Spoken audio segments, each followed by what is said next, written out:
The idea of Sonic being playable in Melee has persisted as a distant fanboy's dream for decades.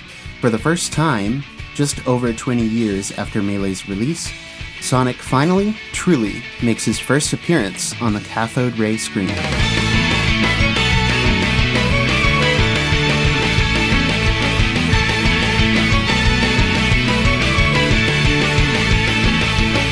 We put a lot of work into making Sonic look and feel true to not just Melee, but Sonic's games too. Before Brawl revealed Sonic's inclusion, those hoping for Sonic to join Smash all had an idea in their head for what Sonic might look like. I think it's pretty safe to say that while Sonic joining the fight was exciting, those players were ultimately disappointed with how his moveset was handled. Many Smash players trying Sonic for the first time probably had this same experience with the newer games. The reason for this is simple. Sonic just isn't well represented as a character or as a series in Smash. Sonic is more than just this thing, and while games like Smash 4 and Ultimate did take some measures to remedy things like dash attack and down smash just being a ball, it was too little too late, as the new attacks don't reference existing Sonic material.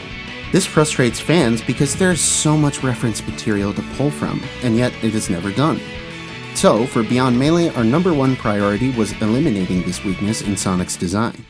Let's take a close look at what changed. For his specials, Up B and Neutral B should be very familiar to anyone who's tried Sonic and Smash before. His Up B is Spring, which allows him to attack after using it, can hit opponents if it falls on them, and stick to the ground to allow players to bounce on it. His Neutral B is Homing Attack, which hovers for a bit, locks on to opponents if they're in range, and bursts toward them for a weaker but reliable attack.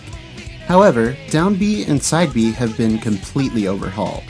Firstly, Side B is no longer a secondary ball attack nearly indistinguishable from his spin dash. It's now his boost attack from modern games such as Generations and Forces. When the attack is over, there's a brief period where Sonic is inactionable, but he can choose to continue running, when he will be actionable once the cooldown is over. A restrained but fun new burst attack with unexplored potential.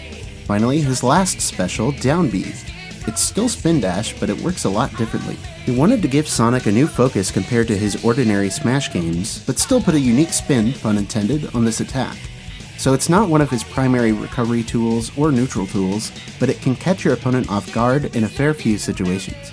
Charge by spamming the B button, then let it rip.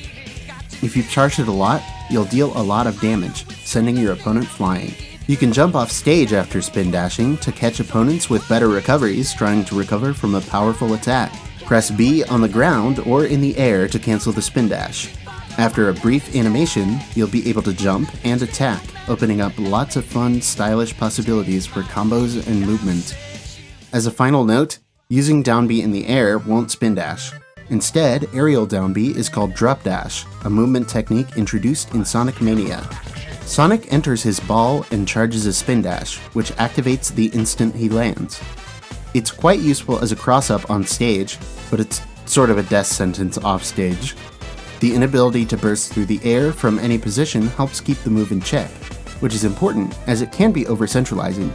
Over-centralizing meaning so good that it invalidates other interesting techniques as optimal strategies.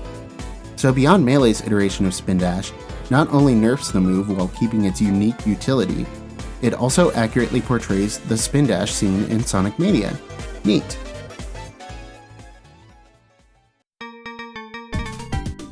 On to his normals. Let's start with his smash attacks. His forward smash is downright iconic and a beautiful animation, so it's just as you remember. Up smash has been reworked from a multi-hit spinning ball jump thing to a simple bicycle kick, useful for combos. No reference for this one. Down smash, however, is a near verbatim recreation of the Sonic Flare attack from Sonic Battle, though many of you may know it as his Project M down smash. He only spins around once in Beyond Melee though, and it was animated from scratch by Normal Punch. Sonic's dash attack is just a jumping kick like his newer Smash iterations. For tilts, they're all his official Smash tilts. Two of them were actually already references to Sonic the Fighters, which is neat, and their utility all felt solid and unique from one another, so we just kept them the same. Good stuff, Dog Egg Company! Now, finally, let's take a look at his aerials. Back air is untouched, a simple spinning kick.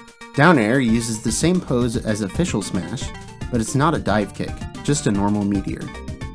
The rest of his aerials have received complete overhauls. Up air is a single-hit bicycle kick, directly referencing the iconic Sonic Adventure box art pose. This move was changed because the narrow upwards trajectory and double-hit properties of the original scissor kick from Smash don't really gel well with such a fast combo-centric character. This change helps his aerial kit flow much better. Forward air is Sonic Eagle from Sonic Battle, and again, some of you may know it as his Project M forward air. And again, it was animated from scratch by me.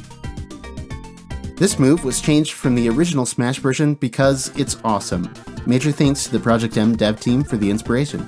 Finally, his neutral air. This one's a reference to the humming top trick introduced in Sonic Advance 2, and then seen again in Sonic Rush. His original neutral air, the slightly faster spinning ball that now has a hitbox for some reason, was pretty visually uninteresting. Thanks to the new animation and beautiful graphics made by team member Izzy, I think it's safe to say Nair is pretty visually interesting now. With that, we've covered everything specific there is to say about Sonic's appearance in Beyond Melee Demo 2. Before I do the usual and tell you to go download the build and play it, I just want to give a huge thanks and shout out to Triwing. Triwing is responsible for roughly 98% of the C code and quality assurance work on both Sonic and Meta Knight. Without his help, none of this would be possible. Truly an amazing developer and a fun guy to work with. Drop a follow if you want. With that out of the way, be sure to download the build at beyondmelee.com and fulfill your lifelong dream of being a blue cartoon rodent in a GameCube fighting game.